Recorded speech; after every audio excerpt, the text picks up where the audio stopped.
Netflix, Spotify, Apple TV. We're spending more and more money on streaming services every month. But what if I told you a cheap old office PC could replace all of them? Today, I'm turning this machine into a Jellyfin media server, a powerful platform that you can easily set up right at home.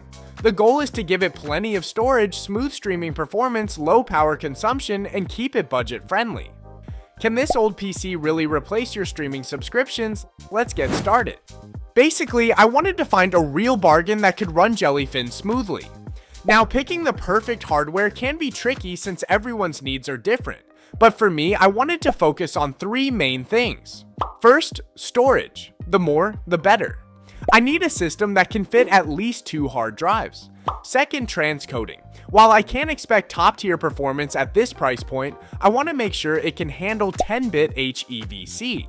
This is the sweet spot for most media today because it delivers vivid picture quality while keeping file sizes small. Finally, affordability. The ideal target is under $100, excluding hard drives, of course. And as a major bonus, it needs to be power efficient so it won't sneakily blow up our electric bill. Alright, and first up is the CPU. This is going to be the heart of the entire system, deciding everything from overall performance to video transcoding quality. Since the goal is to save money, I'm looking at used hardware. Remember the Dell Optiplex 7020 that I've made tons of videos about? It runs on 4th gen Intel Haswell CPUs, and nowadays they are dirt cheap. You can easily pick up a used i5-4590 for the price of a hamburger. But here's the catch, they consume quite a bit of power compared to newer generations, and they are completely useless against HEVC formats. While 6th gen Skylake CPUs improved on this, they still lack 10-bit HEVC support. It's only when we get to 7th gen Kaby Lake that we finally have it.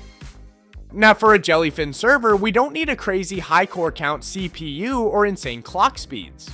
That's why I went with the Pentium G4560. It's the lowest end CPU of the 7th gen, with only 2 cores and 4 threads, but it features Intel HD Graphics 610, which fully supports 10-bit HEVC transcoding. And the price on eBay? It feels like charity. I managed to pick this up for just over $4. That's crazy. To make this chip work and to have enough space for multiple hard drives, I needed the right case. After doing some digging, I found the HP ProDesk 600G 3MT to be the ideal choice. However, most configurations come bundled with pricey i7 CPUs, RAM, and storage. Luckily, I finally stumbled upon a barebone unit for just $40. Amazing. Even though it's used, the machine looks pretty good. It has a few scratches, but it's clean. The most important thing here is drive support, and there are plenty of spots to install storage. We have 4 SATA ports on the motherboard, and it comes with a SATA power cable that has 3 connectors right here. The system has 4 RAM slots and full height PCIe slots, so the expansion potential is huge. But for today's video, we'll focus purely on the drive setup. So, all we're missing now is RAM. For Jellyfin, a single 8GB stick is more than enough. But as you know, memory prices have been high since the start of the year and haven't dropped yet. I bought an 8GB Adata DDR4 stick for $21 on eBay, not bad at all. For the boot drive, I'm using this 240GB SATA SSD. I could definitely go for something cheaper like a 128GB drive, but I already had a few of these lying around, so I'm just using what I have. As for storage, I'm reusing 2 of my old mismatched HDDs, one 2.5-inch drive and one 3.5-inch drive. They might look like an odd couple, but they still work great. Used hard drive prices are pretty reasonable right now, but it really depends on your needs. I can easily fit 2 2.5-inch drives into this dual adapter bracket, but there was a minor issue. The 3.5-inch drive caddy was missing. Looks like the previous owner pulled it out before selling it. But hey, I can handle that. Anyway, for $40, this machine was still a steal. After thinking it over, I decided to mount the 3.5-inch drive on top, move the dual bracket down to this lower spot, and secure it with zip ties. Honestly, even though it's not the original design, it looks pretty neat. Alright, now that the hardware's all done, the next question is, what software are we running to operate it? There are some great paid solutions out there like Unraid or Plex Pass, but I really don't need all that. I want to keep things simple and keep costs down as much as possible. So the answer here is Linux, specifically Ubuntu Server, and it's completely free. I chose Ubuntu Server over the standard Ubuntu desktop version because the server build has no heavy graphical interface, leaving 100% of the hardware performance dedicated to the server itself.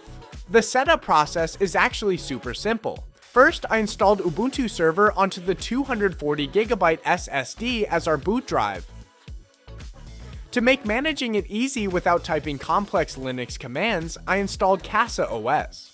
It gives us a super clean web dashboard. And now I can completely unplug the monitor, keyboard, and mouse from the server. All it needs to run is a power cord and an Ethernet cable. Now we can place the server in a neat little spot somewhere in your house. From here on out, all further setup can be done on another computer using CasaOS's web interface. This web interface is super intuitive and easy to use, allowing us to monitor overall system status, CPU and RAM usage, network status, hard drive health. On top of that, all server control operations can be done right here through a terminal window. There's no need to interact directly with the server anymore. You can now manage everything from any device on your home network. From there, I formatted the two old HDDs and mounted them for storage. Next, I just went into CasaOS's built-in app store and installed Jellyfin with a single click. Jellyfin itself is also 100% open source. Every feature from library management to 4K and 10-bit HEVC video transcoding is completely free. So, total software cost for this project, exactly $0. Awesome. Now, all that's left is to name the Jellyfin server, create an admin account on the web, and after a few quick setup steps, Jellyfin is ready to go. However, we don't have any media to watch just yet. Like I mentioned earlier, everything can be done directly right here on CasaOS's web interface. I can upload files from any connected device, just drag and drop them straight onto the server's hard drive via CasaOS, which is super convenient. Upload speeds are fast too, since we're on the same local network. All done, now we just need to rescan the Jellyfin library and we can start streaming our movies comfortably. As you can see, the stream is very stable and native 4K videos stored on the server are handled smoothly. I can easily scrub to any point in the video without relying on an internet connection. And everything responds instantly because all the data is hosted locally right here at home. The server's CPU and RAM usage remain extremely low and it draws very little power. That's awesome. Playback performance is pretty solid, though not 100% perfect. There are still a few drop frames during playback, but it's totally acceptable and not bad at all. Honestly, we can't demand top-tier performance from a $5 CPU. I also tried accessing the server on multiple devices simultaneously. Just enter the IP address and log in, super simple. On my laptop, videos play smoothly without any real issues. Wi-Fi speeds are very stable, videos open instantly, and the image quality looks great. It's the same story on my phone, quick access and seamless video playback. While idling, the server consumes very little power. Even when adding another streaming device, CPU and RAM usage only bump up slightly, almost negligible. We get this level of efficiency thanks to the resource optimization and lightweight nature of Ubuntu Server. On top of that, this CPU is an Intel 7th generation chip. Even though it's just a dual core, it comes with pretty decent hardware decoding capabilities. I think this is a fantastic low-budget Jellyfin setup. Sure, we could find more modern systems that consume even less power, but most of those are mini PCs that lack space for multiple hard drives. You could buy an external multi-bay enclosure, but those aren't cheap. Which brings us to the ultimate question, how much did I actually spend on this whole setup? The base system, excluding hard drives, cost around $66, and the software was completely free. However, as I mentioned earlier, you can go with used hard drives for cheap, or opt for brand new ones at a slightly higher price for better reliability. It all comes down to your budget and needs. So without hard drives, this build costs $66 like mine.